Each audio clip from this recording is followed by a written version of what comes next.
Hey guys, welcome back to the session. आज हम बात करने वाले हैं UPSC CAPF assistant commandant 2024 exam के अंदर जो हमारे पेपर 2 के लिए जनवरी मंथ है उससे कौन कौन से ऐसे टॉपिक हैं जो कि इंपॉर्टेंट हो सकते हैं।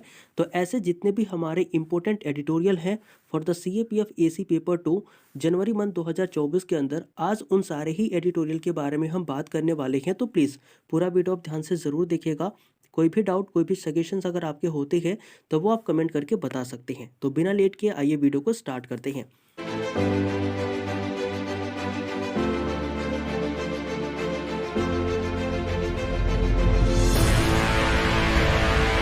सबसे पहले हम बात करेंगे अपने फर्स्ट टॉपिक की। तो हमारा जनवरी मंथ के अंदर से जो सबसे पहला टॉपिक होता है वो होता है साइबर किडनैपिंग। अब देखो, साइबर किडनैपिंग जो है ना, ये नया टर्म है, लेकिन ये एडिटोरियल के अंदर काफ़ी इंपॉर्टेंट एडिटोरियल था। और मुझे लग रहा है कि साइबर सिक्योरिटी या फिर साइबर थ्रेट जितने भी हैं उन पे अगर हमने चीज़ें तैयार करी हैं तो कहीं ना कहीं हमें साइबर किडनैपिंग के ऊपर भी ध्यान देना चाहिए। और क्या है साइबर किडनैपिंग, कैसे ये चीज़ें हो रही हैं, इसके बारे में भी हमें नॉलेज होनी चाहिए। तो इससे रिलेटेड एक क्वेश्चन आपके एग्जाम के अंदर पूछे जाने की संभावना जो है वो बनती है। वहीं अगर मैं बात करूं तो जनवरी मंथ के अंदर जो हमारा दूसरा इंपॉर्टेंट टॉपिक होता है वो होता है रिफॉर्म इन पुलिस, यानी कि जो हमारी इंडियन पुलिस है उसके अंदर हमें रिफॉर्म लाना चाहिए, क्यों ज़रूरी है। और ये इंपॉर्टेंट एडिटोरियल इसलिए भी है क्योंकि इसके अंदर क्या हुआ था कि भारत के अंदर जितने भी हमारे आईजी हैं, यानी कि जो पुलिस डिपार्टमेंट के हेड हैं, उनकी एक मीटिंग हुई थी। और उस मीटिंग के अंदर हमने देखा था कि हमारे इंडिया के प्राइम मिनिस्टर श्री नरेंद्र मोदी जी ने भी क्या किया था, पार्टिसिपेट किया था। तो अभी आपको पता होगा कि ये जो चीज़ है वो कितनी ज़्यादा न्यूज़ में रही होगी और कितनी ज़्यादा इंपॉर्टेंट हो जाती है कि हम इस चीज़ के ऊपर अपना जो कंटेंट है वो तैयार करें और कहीं ना कहीं इंडियन पुलिस के ऊपर जो रिफॉर्म है उस चीज़ के लिए अपने आप डाटा जो है वो कलेक्ट करके रखें। और इसके ऊपर अगर रिपोर्ट राइटिंग, ऐसे राइटिंग या फिर आर्गूमेंट राइटिंग कुछ भी पूछी जाती है तो कहीं ना कहीं हम दे पाए।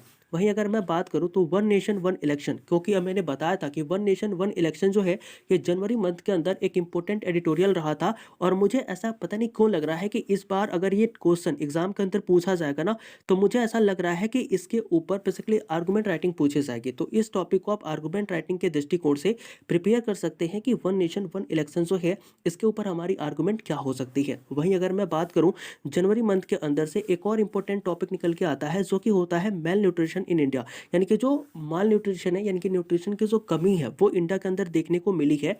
इसके अंदर हुआ क्या है कि जो हमारी वुमेन है या फिर जो हमारे चाइल्ड है उनके अंदर जो बेसिकली ब्लड है ना उसकी कमी हो रखी है। और कहीं ना कहीं ये जो कमी है ना ये माल न्यूट्रिशन के कारण हुई है, यानी कि उनको जो है वो न्यूट्रिशन अच्छे मात्रा में नहीं मिल पाते हैं, अच्छी क्वालिटी के न्यूट्रिएंट्स उनको नहीं मिल पाते हैं और इसकी वजह से उनको दिक्कत होती है।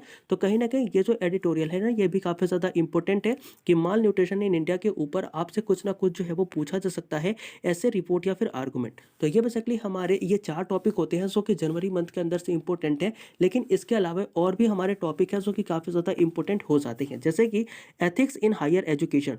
अभी आपने एक वीडियो देखी होगी जिसमें क्या हुआ था कि जो ट्रक ड्राइवर्स थे उनकी हड़ताल चल रही थी। और उस समय क्या हुआ था कि मध्य प्रदेश के एक आईएएस ऑफिसर थे, उन्होंने क्या किया था, उन्होंने बेसिकली एक ट्रक ड्राइवर को बोल दिया था कि तुम्हारी औकात क्या है हमारे सामने बोलने की। और ये जो चीज़ है ना वो काफ़ी ज़्यादा गलत है। किसी भी इंसान की पर्सनालिटी को, किसी के भी स्टेटस को आप ऐसे नहीं बोल सकते। कहीं ना कहीं आईएएस के अंदर एक पेपर होता है एथिक्स का। तो ये एथिक्स का पेपर क्यों होता है, क्योंकि उस समय आपकी जो मोरालिटी है, आपका जो बिहेवियर है ये चेक किया जाता है, आप क्या सोचते हैं ये चेक किया जाता है। तो कहीं ना कहीं ये जो हायर एजुकेशन है ना वहाँ पर एथिक्स जो है वो होना चाहिए। कहीं ना कहीं हम लोगों को मोरालिटी सिखा पाए ताकि वो लोगों के साथ अच्छा बिहेव कर पाए। तो इस चीज़ को काफ़ी ज़्यादा हाईलाइट किया गया था और मुझे लगता है कि ये जो टॉपिक है वो भी इंपॉर्टेंट हो जाता है सीएपीएफ 2024 एग्जाम के लिए। यानी कि हम बात करते हैं एथिक्स इन हायर एजुकेशन, तो इसके ऊपर भी एक एडिटोरियल था, वो भी एडिटोरियल आप पढ़ सकते हैं, उसे भी आप तैयार कर सकते हैं। वहीं अगर मैं बात करूं तो हिट एंड रन केस अभी हुआ था, जो कि हमने देखा था, हिट एंड रन केस हुआ था जिसके विरोध में जो हमारे ट्रक ड्राइवर थे उन्होंने हड़ताल करी थी। तो मे भी इसके ऊपर क्या हो सकता है, रिपोर्ट राइटिंग पूछी जा सकती है। तो इस केस को भी एक बार हम पढ़ लेंगे ताकि अगर इसके ऊपर रिपोर्ट राइटिंग पूछी जाए तो हम क्या हो पाए, इसके ऊपर अपने रिपोर्ट को लिख पाए। वहीं अगर मैं बात करूं तो क्लाइमेट चेंज जो है ये भी हमारा एक इंपॉर्टेंट टॉपिक है 2024 के जनवरी मंथ के अंदर से। क्यों इंपॉर्टेंट है, क्योंकि अभी हमने नोटिस क्या किया है कि जो हमारा जम्मू कश्मीर है वहां पर हमारे जो घास के मैदान होते हैं उसी में से घास का मैदान है जिसका नाम है गुलमर्ग। तो गुलमर्ग में क्या हुआ कि जो जनवरी का मंथ है ना, दिसंबर जनवरी तक क्या होता है कि वहाँ पर इतनी बर्फ़ गिरती है, इतनी बर्फ़ गिरती है कि वहाँ पर चारों तरफ हमें बर्फ़ ही दिखाई पड़ती है। लेकिन इस बार हुआ क्या है कि क्लाइमेट चेंज की वजह से जो हमारा गुलमर्ग रीजन है, वहाँ पर बर्फ़बारी यानी कि स्नोफॉल जो है वो नहीं हुआ है। और इसकी वजह से क्या नुकसान हो सकता है, वो तो बेसिकली टूरिज्म के अंदर हम लिख सकते हैं। जैसे कि मान लो टूरिज्म के अंदर क्वेश्चन पूछा जाए, तो हम लिख सकते हैं कि अगर क्लाइमेट चेंज होगा, बर्फ़बारी नहीं होगी, तो लोग वहाँ पर घूमने नहीं आएंगे, और वो जो गवर्नमेंट है, वहाँ की जो गवर्नमेंट है, उसको पैसा नहीं मिल पाएगा, रेवेन्यू नहीं जनरेट कर पाएगी। लेकिन उसके भी अलावा अगर हम थोड़ा और ब्रॉडर वे में सोचे ना, तो क्लाइमेट चेंज की वजह से ये जो हमारे गुलमर्ग है वहाँ पर स्नोफॉल नहीं हुई है। तो क्लाइमेट चेंज के ऊपर आपसे कुछ ना कुछ पूछा जा सकता है, यानी कि एक हमारा इंपॉर्टेंट टॉपिक होता है, इसे भी हमें तैयार कर लेना चाहिए। वहीं अगर मैं बात करूँ तो ड्रग वॉर जो है ना, ये काफ़ी ज़्यादा इंपॉर्टेंट एडिटोरियल था, तो इसे भी आप प्रिपेयर कर सकते हैं अगर हम बात करते हैं जनवरी मंथ के अंदर तो। वहीं अगर इसके अलावा कुछ और भी हमारे टॉपिक हैं जो कि जनवरी मंथ के अंदर इंपॉर्टेंट हो जाते हैं, उनमें से हमारा एक टॉपिक आता है टेररिज्म। अब देखो टेररिज्म जो है ना, इसे तो आप स्टैटिक टॉपिक ही मान लो कि जब भी आप सीएपीएफ का एग्जाम देने जाते हो ना, तो ऐसे जो टॉपिक होते हैं जैसे टेररिज्म हो गया, या फिर और भी जो टॉपिक हो गए जो कि काफ़ी ज़्यादा हॉट फेवरेट टॉपिक रहते हैं, जो हर 2-3 महीने के बाद आते ही रहते हैं न्यूज़ में, तो उन्हें आप प्रिपेयर करके ही जाते हो। तो वहीं अगर मैं बात करूँ ना, तो जनवरी मंथ के अंदर जो टेररिज्म था ना, ये भी काफ़ी ज़्यादा इंपॉर्टेंट आर्टिकल था। इसे भी आप स्किप नहीं कर सकते क्योंकि ये एडिटोरियल के अंदर था और इसे आपको पढ़ना चाहिए। आई होप अभी तक आपने इसे पढ़ा भी होगा, लेकिन फिर से मैं बोलूँगा कि टेररिज्म को आप फिर से रेडी कर लीजिएगा, क्या पता इस बार ये एग्जाम के अंदर पूछ लिया जाए। वहीं अगर मैं बात करूँ ना, तो स्पेस रेस, यानी कि अभी आपने देखा होगा कि जो इंडिया है ना, इंडिया क्या हुआ है, इंडिया की सफल लैंडिंग हो गई है चांद के ऊपर।